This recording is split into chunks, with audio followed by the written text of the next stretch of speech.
So we are always talking about self-hating dark-skinned black men, but we never stop to talk about self-hating dark-skinned women in the black community.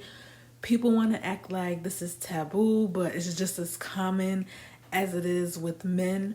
So recently, Naomi Campbell had a baby. I believe she used a surrogate, and people are acting surprised by the fact that the baby is so pale. You can only see this child's feet, but I guarantee you the child is biracial going off of Naomi's dating history. Now, I already see people making all of these excuses as to why she wouldn't want a dark skinned child, but I'm not buying it. She is not the only dark skinned woman who chose a child much lighter than she is. Viola Davis also adopted a much lighter child. Now, I'm not saying anything is wrong with this because all children deserve a loving home, but there are much more dark skinned children in the system than there are light. This is also a common theme with black lesbian couples choosing white sperm donors for their children instead of black ones, even though they exist in the system. Believe me, I've checked. I also helped a friend and her wife pick out a sperm donor. A lot of people always wonder, where do a lot of black men and children first learn their self-hating tendencies, and considering that a lot of black children sadly don't have a father in the home, they are getting it from relatives and mommy and her friends. Also, the music they are allowed to listen to, that is also one of the main points they get it from.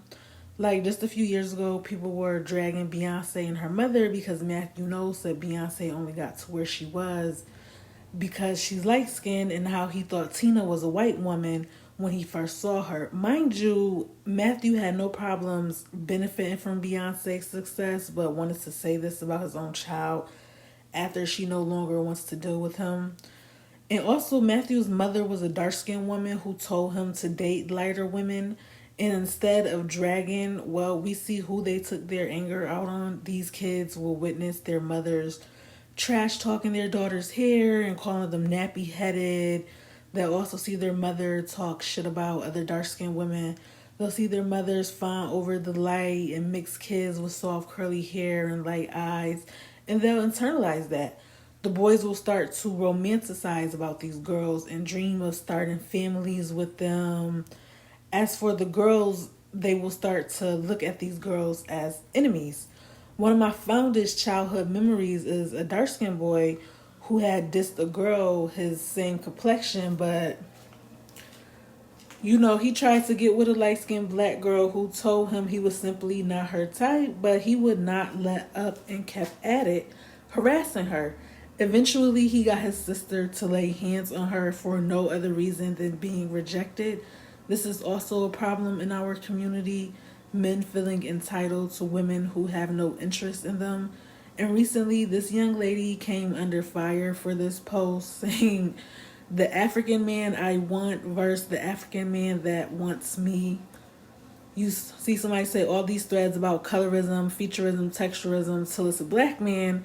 Another person would have make the same joke that Twitter will be in flames now. This is the young lady right here. Now, judging by this picture of her and the man side by side, they look similar to each other, and that's not shade. They have the same complexion and features. Now, I can understand where the men are coming from when they say women are allowed to have their preferences, but they aren't. This is why I say these women have no problem with the social hierarchy. They have a problem with their place in it. Had a man posted something similar, he too would have been rightfully dragged. Then you have this woman who's married and complaining about attractive dark-skinned women getting attention. These women constantly move the goalposts to suit their insecurities and put it on display for the world to see. She also had the audacity to compare black women and aboriginals to apes. You'll also see them complaining about black men dating light-skinned and non-black women, while being advocates for interracial dating. They also seem to think biracials with black moms are more woke than the ones that don't have a black mother. But that's the bullshit. Anyway, like and subscribe, and I'll see you guys in the next video.